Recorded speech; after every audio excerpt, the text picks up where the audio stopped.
We have the webinar today, Coping with Challenging Behaviors of Children in Cars, and this is the second part of a three-part series on transporting children with disabilities safely. I'm Suzanne Ogaitis-Jones, and I coordinate the Child Passenger Safety and Occupant Protection Healthcare Project here at the Maryland Institute for Emergency Medical Services Systems. My project is sponsored by the Maryland Highway Safety Office.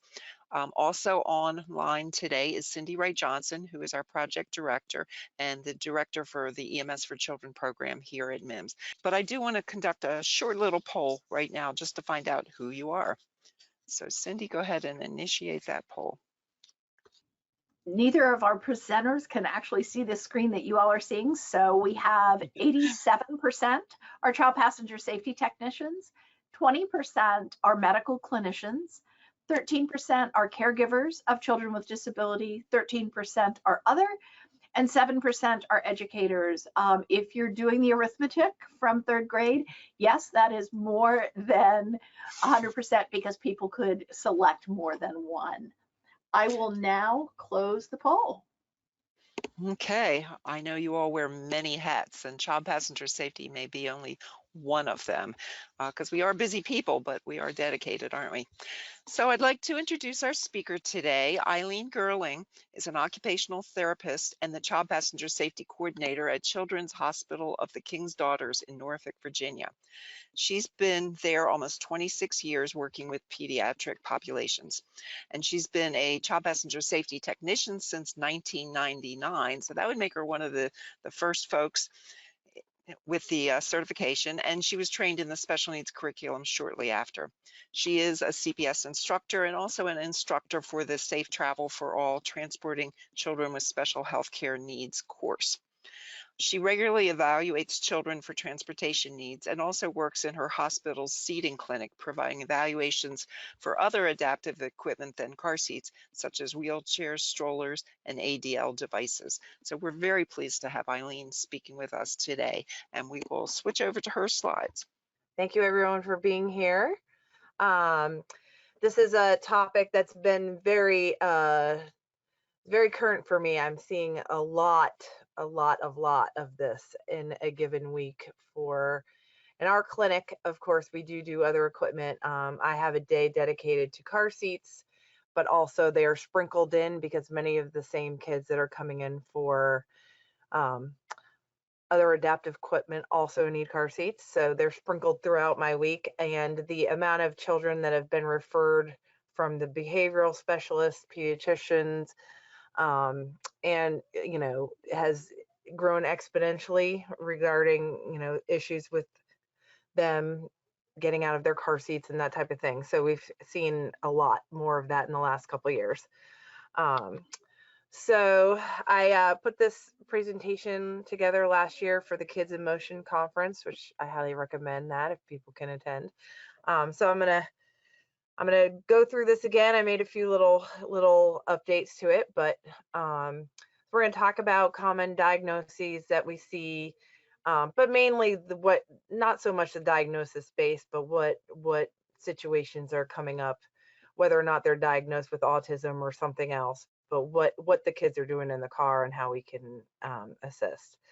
We'll talk a little bit about some easy solutions for maybe the slightly less intense situations, and then talk about the specialized restraints that are available for elopement and behavior. I also, battle a lot of insurance companies with trying to get some of these devices approved. And so I wanted to talk a little bit about that, things to look out for, common denial reasons, and how to formulate, if anybody that's listening is a therapist that can write letters of medical necessity or work with, or if anybody's working with those therapists, kind of give them some pointers on how to word things to get these things covered, because they are definitely in need. This is not a surprise probably to anybody. These are some common diagnoses, with autism probably being at the top of the ones that I see, that are, the wiggle meisters in the car that are trying to open doors and climb into the cargo space and all that situation, along with Down syndrome, a lot of genetic syndromes, really just anything that is affecting a child's safety awareness and, typical development to where they're, a lot of 3-year-olds are going to challenge their car seat. And that's usually manageable. And sometimes I do find that like, oh, they just put them in a booster seat already. And it's, maybe they're just diagnosed with ADHD and not anything else. A little developmental delay, a little speech delay, but not severe. And there ends up being more education to the parent about that. We can keep them in a 5-point harness, that kind of thing. But then there's the kids who are very challenging. They may have sensory issues. They may have, cognitive deficits, and then other psychological diagnoses like oppositional defiant disorder, OCD. I've had children with post-traumatic stress where they've, there was an abuse situation and they can't tolerate being, all over the spectrum. But first and foremost, the autistic spectrum kids, those are the ones that are coming in most often. Along with Down syndrome, also, I wanted to mention, we also get a lot of kids who are overweight. And even without Down syndrome, a lot of kids, food is often used as a reward, one of their reward system. And so sometimes we end up with, some 5-year-olds that are already getting out of the 65-pound range for a standard seat. And it's all related. So some typical behaviors that we see coming in. Elopement is the classic term for intending to get out of the child restraint and or moving into another part of the car. I've had children trying to climb in the front seat with their parents, get back in the cargo space, attempt to open doors, unbuckling their siblings, helping the siblings elope. So that is an issue, and it happens both, of course, with a booster seat, with just the laps, shoulder belt, and the kids who are fine motor, fine motor skills are intact and they are able to release the harness.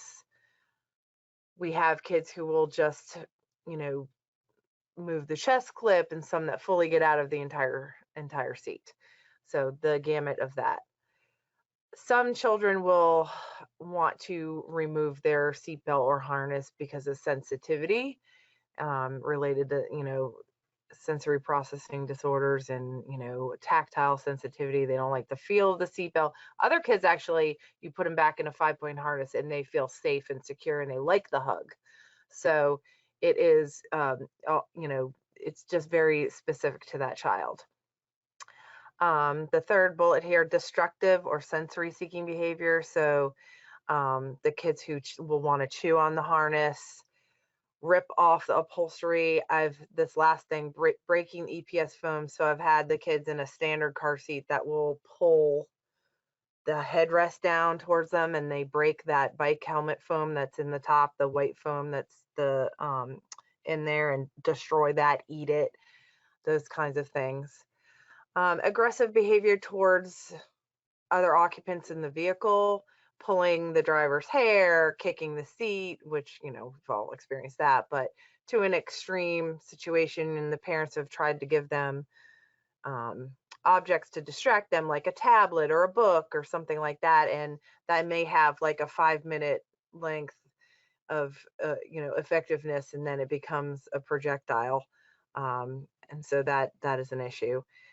Self-injurious behavior, I've had kids, again, break their car seats just from forceful rocking and head banging in the seat, and trying to get themselves loose so they can hit their head against the window or the seat in front of them. And of course, we first will go over, are they being transported safely in their regular car seat? Is that are they not even, snug in their harness? Are they using a booster seat too early? Those kinds of things we'll talk about. So that brings me to the other one, transition to a booster seat. May have happened too soon, or it may be on time based on their weight and height. However, just that change of going from a familiar seat to a seat belt, or, to the booster seat, that can trigger behavior in some of these kids where they never were escapee before the 5-point harness use, and then once they've gone to a booster seat, they've got much more freedom. They've got a new seat. They've got easy access to the seatbelt buckle. That is often a time when people will come in.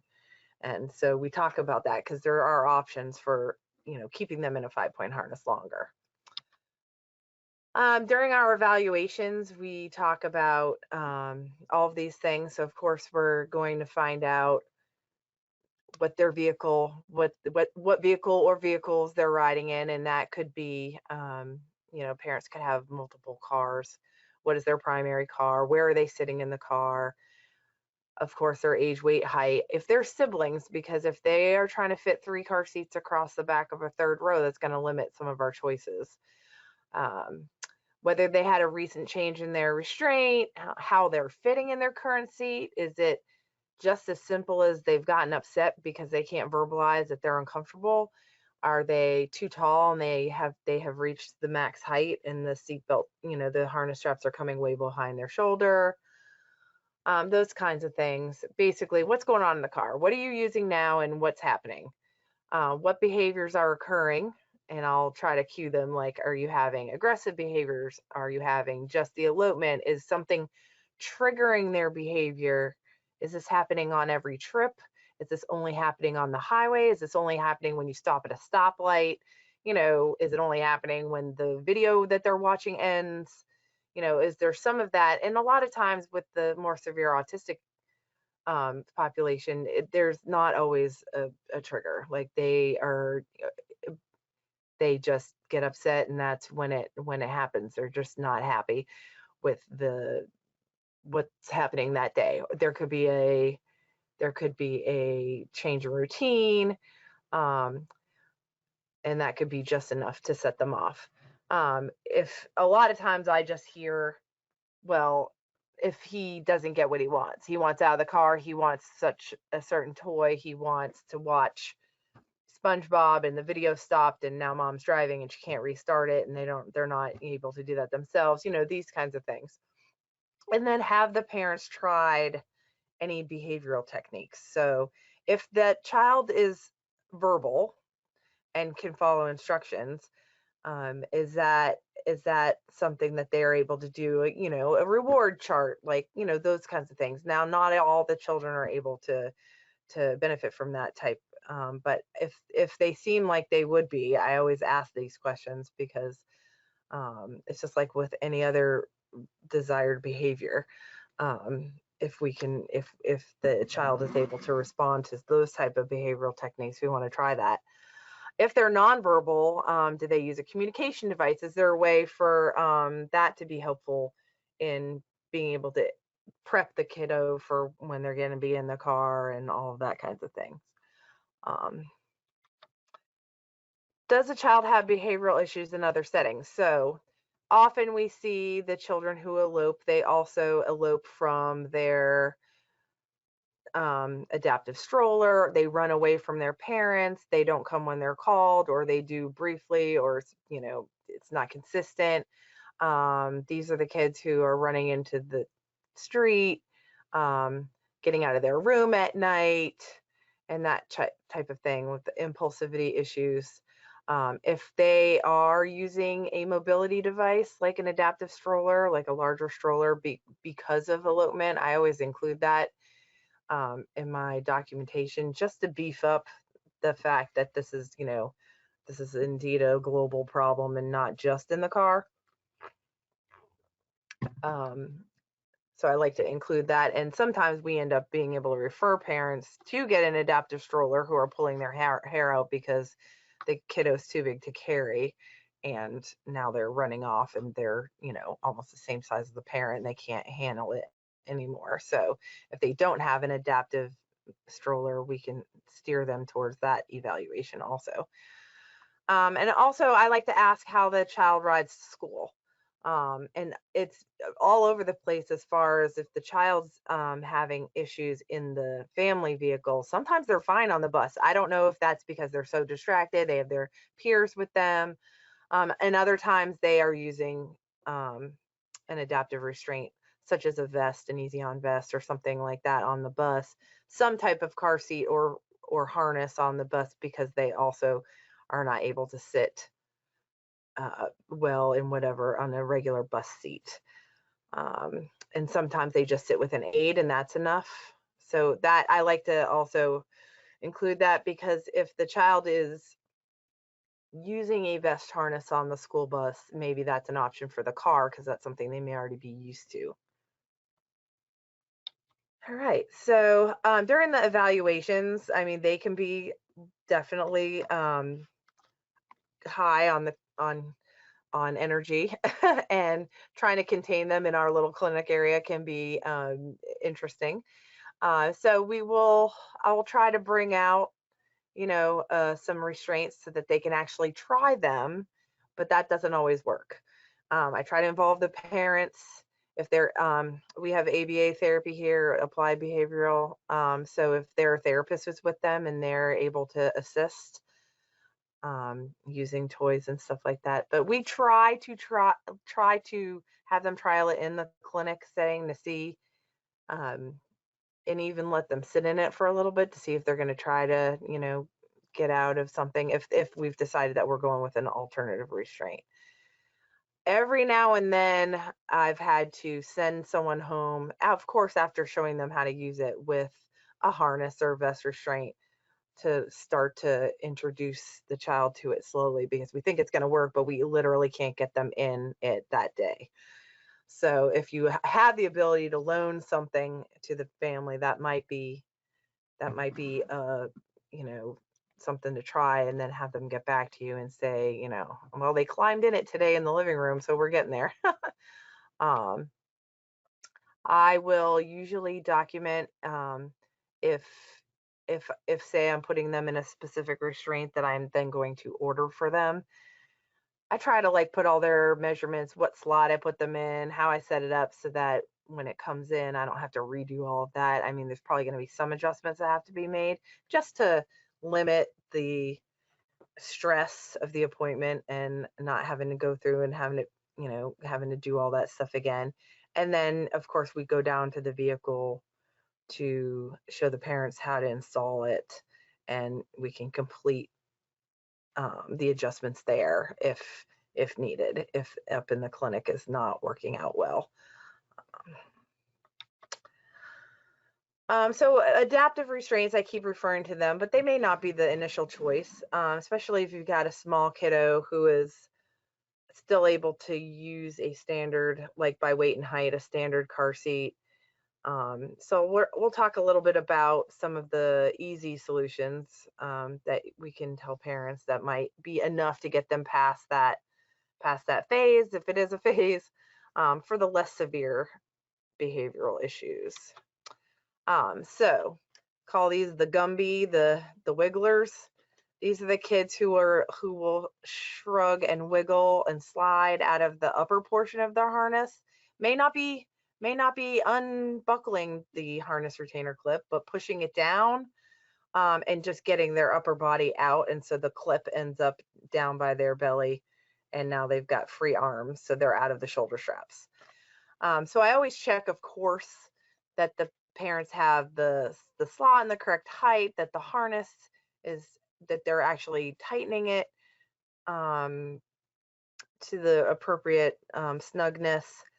And again, you're going to have some kids with sensory issues who may fight that snug harness, and others who will actually like it. So that's individual. Of course, what we know from our regular child passenger safety training, avoiding bulky clothing, because that's going to make it easy for them to slide their upper body out. Sometimes it depends on the child's determination and fine motor skills. If they have there used to be some chest clips that were really just they just slid on. Now usually they're the two finger pinch or a push button. If one of those is harder for the child, a seat with that, if they've got two seats and they've noticed that, oh, they're getting out of this one but not that one, wondering whether or not that is if they're not able to do the pinch dolls. Doesn't say they're not going to learn how to do that, but that could be a temporary solution. And then the seats that have friction at the clips. So if you guys are familiar with Britax seats with their hug system, or the Diono seats that have the pretty intense pads on the front of the harness, it's a lot harder to push the chest clip down on those than it is on, you know, most of the other brands of car seats. So if they're a little kid and they're just testing their limits, you know, and the parents, especially if the parents don't have space for one of the large medical seats and they're not big enough for a harness, sometimes we can get away with something like this. And I do have Britax and Diono seats in my closet that we can try. All right, the chest clip cheat. So this is the kiddos who actually will undo. So here you see a photo of like the push button style or the side pinch, the 2-fingered pinch. So that may or may not help. Of course, that's in a really minor situation. And then you've probably heard the button down shirt trick. This could buy you some time if their fine motor skills are not able or not good enough to unbutton small buttons, that they could use this temporarily, maybe if in case we're getting them another seat, to button down a shirt over the harness once they're buckled. So leave the shirt in there and put it on, button it down over them, and then they won't be able to get to their chest clip in that situation. I tend to see a lot more of the more severe behaviors, so I haven't gotten to use this trick very often, but it's there for you guys. Here's some other of our simple solutions. Well, very annoying behaviors, but that can ruin your car seat, such as chewing the harness or upholstery. If you have any OTs in your circle, and these sensory chewy tubes or necklaces, those are available online, and they are made of such a material that will not break or cause a choking hazard for children. So if it's meant for chewing, that might be a way to keep them off their harness or from trying to chew the upholstery of their seat. I've had kiddos who have loud noises as their triggers, especially sirens and stuff like that, horns honking. So utilizing headphones for the kiddos, like a noise minimizing headphones to prevent them from hearing that environmental noise, might be helpful to stave off some of those behaviors. If they are trying to uninstall their seat or their sibling seats by releasing the seatbelt buckle that is installing the seat, if latch is available and appropriate for weight, that would be an option. Rearranging their seating locations or trying a buckle guard over the seatbelt buckle.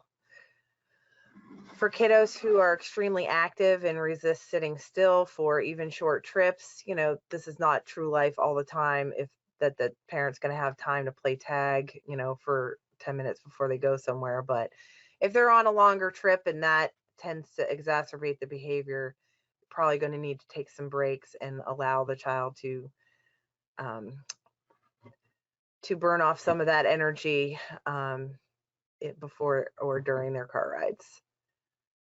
So I already mentioned a positive reinforcement for good behavior, like a behavior chart, earning a reward for appropriate behaviors in the vehicle. And then difficulty with transition. So going from, you know, school instead of going home, we have an appointment, and, you know, it's not our normal routine. If a child is able to utilize social stories, I don't know if you are familiar with that, but basically prepping the child with whether it's like a little booklet or you know, pictures of what's going to happen. We're going to pick you up from school. We're going to be in the car for this long, and we're going to this appointment. Communicating the schedule and what's going to happen in like picture format if possible, or verbal or written if the child's able to respond to those things. And of course, vehicle safe toys and games if they don't become dangerous and used as projectiles, especially towards the driver. I don't have in here, but I've had parents, of course, utilize their child safety locks because we've had kids who have like tried to open the door while they're driving. So I always ask them if they're using those. Or the kids who stay buckled, but once the car stops, that's when they unbuckle. So that would be another important time to, you don't want them running off in the parking lot. Transitioning to a booster seat, as I mentioned, can often be a time where this becomes a big issue. Of course, you know, we only have to 65 pounds in our standard car seats. You know, we're sad to see the loss of the Britax Frontier where it went to 90 because that bought us a little bit more time. So having to transition them to booster seats, especially the kiddos who are younger but bigger or immature children, often, you know, it's not, the booster seat is not even fitting them very well. If they do it too soon, and then you may have increased elopement from that, or just moving the vehicle shoulder belt out of position because it's not fitting them properly. So of course, using a 5-point harness car seat longer is a simple solution, if that works for that child. The high shoulder harness slots, for the taller children, we use the Kiko MyFit, has one of the tallest ones, and of course the Britax Grow With You. They changed it from the Frontier, Grow With Me, but that one, they both only go to 65 pounds now, so we lost that 90 pound. So after that, if we were looking for a full shelved car seat, we'd have to go to an adaptive restraint. A combination harness to booster.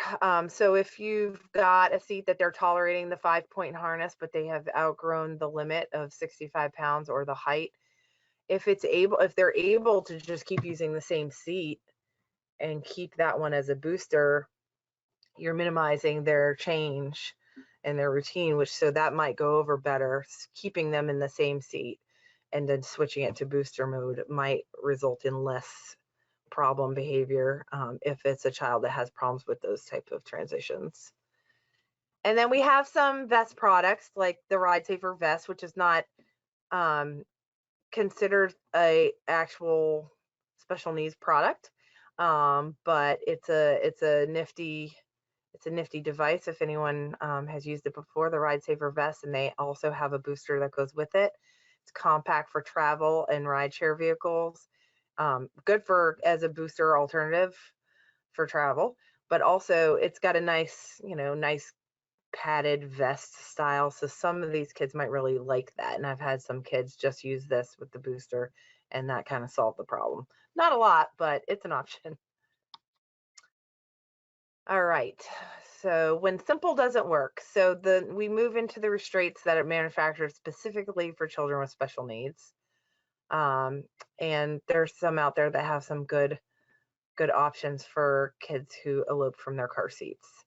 We want to discourage parents from modifying standard car seats by adding tape and knots and different things to the seat that as we know should not be modified, which could cause a problem in a crash if it's not something that's been crash tested. So we try to use something that is made specifically and crash tested with accessories for children who need them for escaping. So I don't know if you guys are familiar with some of these products, but we have the Merit manufacturing products, which I use a lot. The Roosevelt car seat is a 5-point harness up to 115 pounds and 62 inches. And I have known Shane Merritt since he first came out with this seat. So since he started his company, and he's wonderful support and if you call him, he will answer his phone. He's wonderful. So over time, he has modified and made better his escape-proof harness accessories, including a chest clip guard, a buckle guard, and for the kiddos who will do this behavior, an A-lock cover. It is also a well padded seat, so there's no There's none of that EPS foam or like the hard foam for them to grab and break. It's all soft foam on top of the plastic shell, and there's no exposed shell. There's nothing really for them to grab and like tear up. The head pillow on this is totally optional, so if that's annoying to them, you can just unvelcro it and take it right off. I'm going to show you, the next slide has the close-ups of the chest clip guard and buckle guard. So on your left, you see the chest clip guard, and this is a lock and key device. So there's a small plastic key that will turn that a quarter turn, and it will lock the chest clip so that you cannot pinch it open without unlocking it first. The strap that's above it, which is a little harder to see in this photo because it really just shows your clip. There's also a strap that goes behind the child's neck. It is not tight on their neck. It is adjusted so that the chest clip cannot be pushed past armpit level. So for the kiddos who will just push the clip down and remove their arms from the harness, this will prevent that. On your right, you see the buckle guard. It is simply a cover that goes over the square crotch buckle. He does sell these separately. And they will fit on some car seats. On his website, it will list when you can and cannot use them. Of course, this comes with some degree of, oh no, you can't add something to like another car seat that didn't come with it. So I just educate the parents as to that. And if they choose to buy them online for their other seat, if they have another seat, because usually insurance will only pay for one. So if this is a possibility, or they don't have room for the Roosevelt car seat, it's a big seat. And again, if they're riding 3 kiddos across the back, all in car seats, it may be an issue in a more compact car. So the buckle guard has no interaction with the harness straps at all. It just covers the button. And the chest clip guard does add the small pads. Shane's other product is called the Churchill. This is really great for the bigger kids. It is an adaptive booster seat, however, so you will still have the vehicle seatbelt exposed unless a buckle guard is used over it. This Churchill comes in a vest style with Velcro attachments or a 5-point harness that you can also get his chest clip guard and buckle guard on. So you'll see on the picture on the right, there's a guide for the seatbelt. So the internal harness is holding the child in position. That's the one with the chest clip guard and the buckle guard. The child's safety in a crash is met by the lap and shoulder belt, just like in a booster seat. So they have to be able to leave that shoulder belt in position. He has approved that you can lock the shoulder belt once it's over the kiddo, like pre-lock it. That is okay with him to do. If the Velcro is enough, that may, a lot of kids like to pull on Velcro, but if the vest is preferred because the child likes the feel of the vest hug, you can modify the vest, and I have done it many times by adding side release buckles to the front Velcro closure and even the shoulder tabs. So they're pretty, they're pretty good size buckles. So if they can do Velcro but can't do buckles, the vest might be an option. And he will do a lot of modifications, so I would always recommend just giving him a call and asking, hey, I was thinking of this.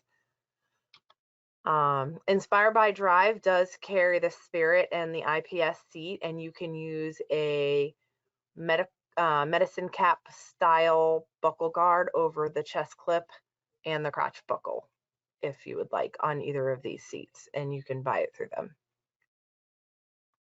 The Spirit goes it's a little bit bigger than the Roosevelt, goes to 130 pounds, and it has like one more shoulder height harness for taller kids. The conveyed carrot, this is not something as my go-to for escapees, but if you have a kid that's wrestling their arm out of the harness, this anti-escape vest is available. This does not cover the harness release button. You can see it's plainly still available on the blue seat. The seat on the right is the seat without the escape vest. It's more to prevent them from getting sliding their arms out of the harness. This seat has a lot of other options for more complex positioning options for kids who may not have good head and trunk control, etc. Easy on vests have been around for a really long time. They come in many sizes. There is a new one out, and I added it to the bottom, called the Max PV vest.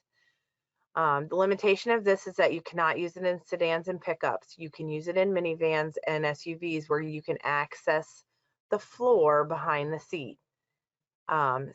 Same as where I have listed with the floor mount.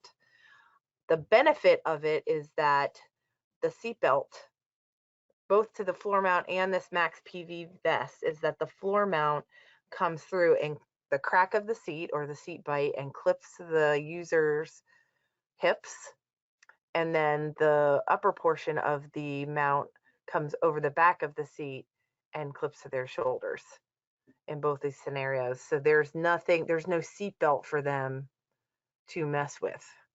And in the Max PV, all the connectors are hidden and they're behind the seat, and there's a zipper lock. So you can see the child standing with her back to us. That's a back zip vest, and those are still available, but the more intense ones have a zipper lock so that they cannot even get their hand back there and pull the zipper. The regular tether mount, as with the Churchill, will still leave your seat belt. If you can see the picture on the right, the seat belt is going through the bottom loops at his hip and plugging into the vehicle seatbelt buckle, and the upper part is tethered to the back. So this is a sedan, so the floor mount or Max PV would not be an option in this type of car. So you'd be using the factory installed tether anchor as long as they were within the weight, and then the seat belt through the bottom loops. Some kids will still obviously undo that seat belt, so you may need a buckle guard there if that's enough. And then you have to keep in mind the vehicle top tether anchor weight limit. If it's the 65 pounds and the kiddo is over, they do offer a heavy duty tether anchor kit that can be installed. I am sure that there are many families that have chosen just to use it as is with their installed tether, but that is available. And I do utilize the latch manual to see if they specifically state a tether anchor weight limit for the top tether. You don't use the bottom anchors in this. It's the seatbelt across the hips. You can see his legs are kind of short, and you cannot use this with a booster. So he's going to tend to slide under the lap belt, which is why these sometimes are not my favorite, especially not for little kids. If I can fit them in the seat, the car seat, at this size, that's a better option because you won't have that submarining. So that covers the other thing I want to say about the I'll go back here, the Easy On vest, is that there are some options. You guys can see the D-rings on the back of that seat, of the vest, I mean. If you have extreme circumstances, there are options for wrist and upper arm restraints, so if they are grabbing other occupants in the car. I rarely have had to do that, but that is an option. There's also a ankle restraint, which I will have kids that do want to kick. They'll scoot themselves down into the seat and then raise their legs enough to be able to kick high up on the back of the seat in front of them, or even contact the driver. Of course, we recommend they sit them on the other side of the car, but the ankle restraints, again, this is a rare situation. but they will just clip their ankles to each other. So it's a lot harder. If you guys all want to get down on the floor and try to do that, it's a lot harder to raise both your feet at at once than it is to just kick with one. Those are also options if, you know, I do have some adult size kids that are pretty aggressive, and it's dangerous for the driver and, you know, moms that are scared to drive with them in the car. So for funding adaptive restraints, this is a whole nother level of frustration for those of us who are trying to make this happen. We do write letters of medical necessity. So whether you are a OT or PT or work with or have access to them to give them, you know, any of this information, our letters will describe the patient and the current problems that they're having and clearly stating, and this is a very important part, why a standard car seat or a less costly alternative will not meet the child's needs. In that, you need to describe all the accessories and justify why each one is needed. So we kind of use a chart format when it gets down to that part of our letter, with the item on the left and the justification on the right, going down. If anybody wants to email me at some point and get an example of one of those, some of the car seat manufacturers may have some on their websites too. I just today got a denial because it says, "We see your child has special needs. We don't see why a less costly restraint or standard restraint won't work," which makes no sense because I put it all, but sometimes you have to state it twice.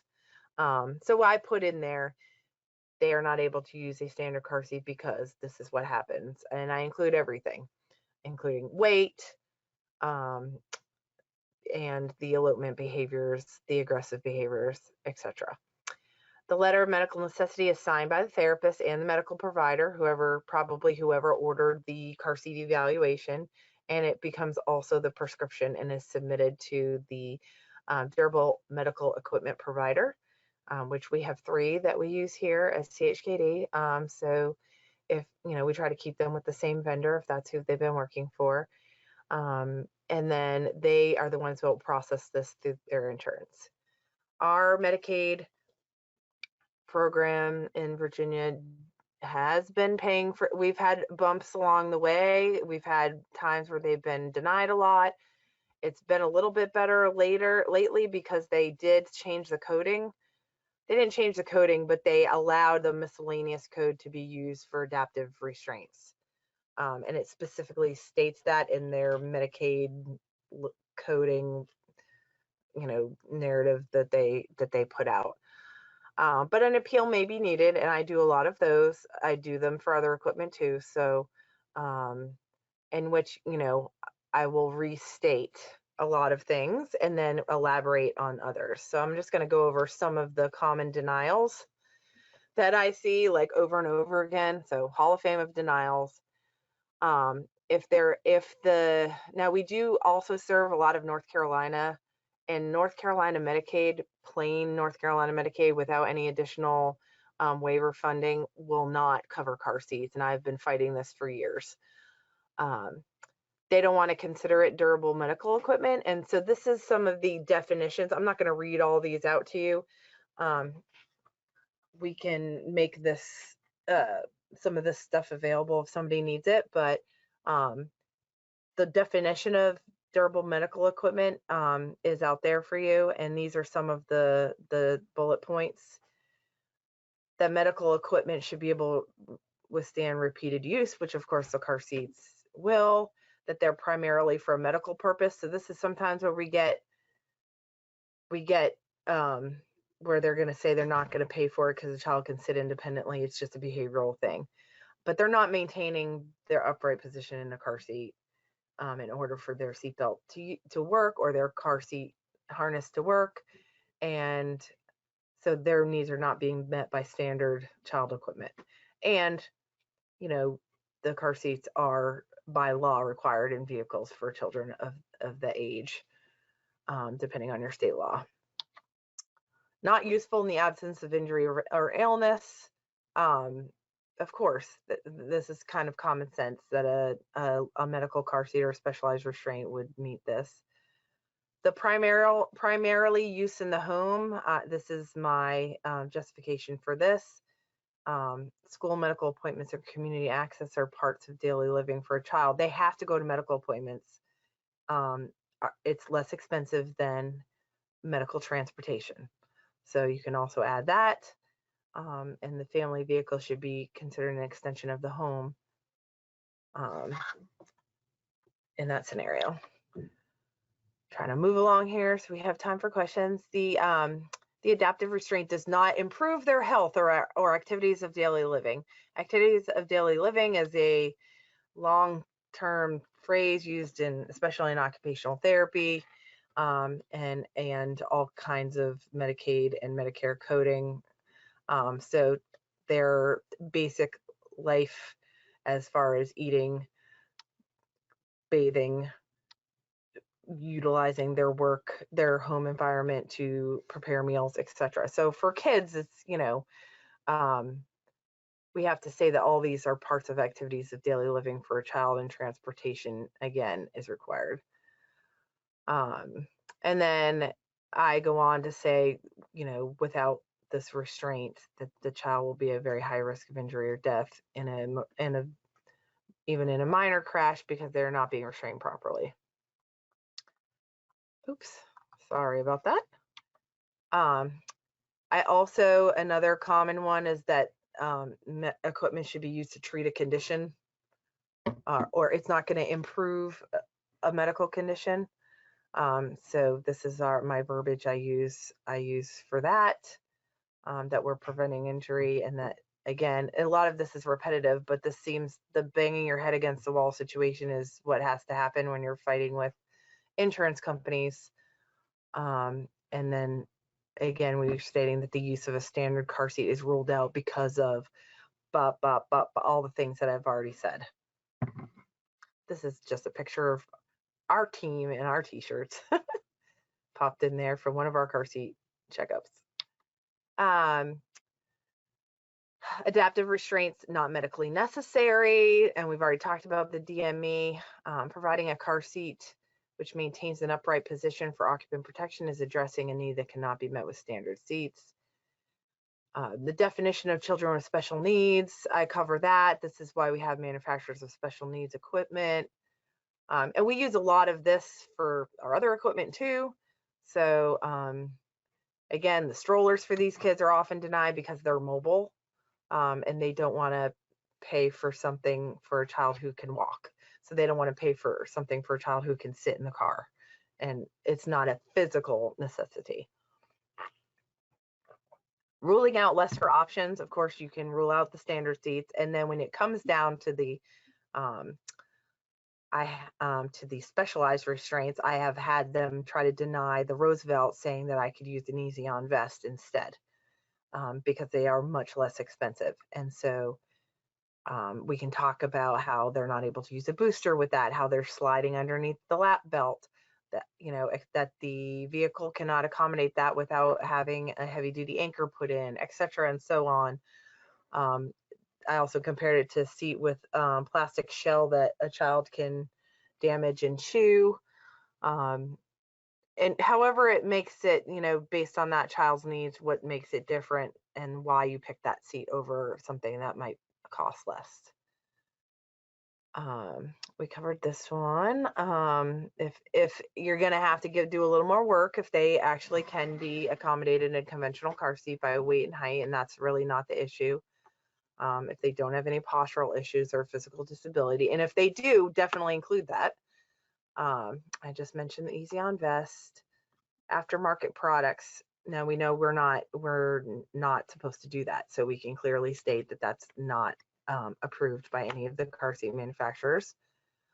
I get this one a lot, that insurance does not cover items for restraint. They get tied up on that word, and we know it's something different for child passenger safety restraints, safety or convenience. And so I do have a lot of, this is not a convenience for the driver, this is blah, blah, blah. And talking about the difference between a behavioral restraint and child passenger safety device, or just avoiding the use of the word restraint, because I think if they see that, sometimes they just automatically deny it. So if you can, speak to that in a different manner. And then again, car seats are required equipment in a motor vehicle for children in every state, although the ages differ. All right. I'm good. I know that was long, so we have time for questions. And this is my family, and I have now three generations of Virginia Tech Hokies, my daughter and my husband and his dad. So that's me and my kids who have made it through car seats safely and are still, now we just have to deal with that 15-year-old. Yes, other safety issues now, right? Yes. Thank you, Eileen. That was wonderful. I am continually amazed at the patience and the resourcefulness needed by any clinician or caregiver of a child with a disability, any kind of special needs. It's, no two kids are the same, and the solutions are many, if there are solutions. So I'm very impressed, and it's really great to hear your suggestions because I think it will be very helpful to people. Cindy, do we have any questions? We have a specific question and then a question about resources. The specific question is, where is the Roosevelt key stored for the chest clip? So it comes with 2 keys, and he sends it with just a key ring. So, and he will always send parents extra keys if they need it. So I always advise the parents to put, one on each of their key rings, or one on their key ring and one in the glove box, but that's something that he would for sure supply a family with extras if they needed it. Great. The other question is one that, Eileen, you will need to make a decision on. Are we able to get copies of the slides with the different types of car seats? And I believe what the request is not the whole presentation, but can the various types of car seats be extracted and put into a PDF handout? I'm sure I could figure out how to do that. I can help too. I was going to say, otherwise we have the technology here to do that. Right. I mean, that's fine, or that we can just make those slides. Yes, I'm sure we can. If you have email addresses for those who are interested, we can figure that out. Great. He also has a great website. If you go to meritcarseat.com, you can see all his stuff, and then they all have their own websites that's also available. We will be archiving this webinar too, so if people want to go back through it and take some notes, they can go that way. Any other questions? That is currently the last of the questions. I think we said at the beginning there are 3 handouts that are in the webinar, and we will leave it open. I'm going to switch. We'll leave it open for another 5 minutes so people can download those handouts. Obviously, you can also contact Suzanne. I am going to switch the presentation back to Suzanne. So there'll be a white screen, and there we go. We're back to Suzanne. Okay, and let me adjust and I can show you what the handouts are if you haven't found those. So I always try to provide the information for Maryland Kids and Safety Seats because they are the Maryland resource on child passenger safety and can set you up with lots of different local resources. KISS, as well as my project, also do keep some of the special needs restraints. So if you want to borrow one to try it out with a child, please contact us. That is a possibility. We are able to say that there is Medicaid coverage for special needs car seats in Maryland, or at least you can apply for them. As Eileen carefully mentioned, you can apply and apply and apply, and sometimes you're still denied. But we do have that as an option in Maryland. So there's a handout about that. There's also the handout from the Automotive Safety Program, the National Center for the Safe Transportation of Children with Special Needs, that does address some of the issues and some suggestions for kids who don't stay buckled up. But thank you so much, Eileen, for this presentation. It was really wonderful. And again, I just really appreciate all the work that goes into keeping every kid safe. You know, even those kids that are a real challenge to keep safe in the car, they are every bit as deserving as anyone else. And yes, they take more time. So thank you, and everybody stay safe.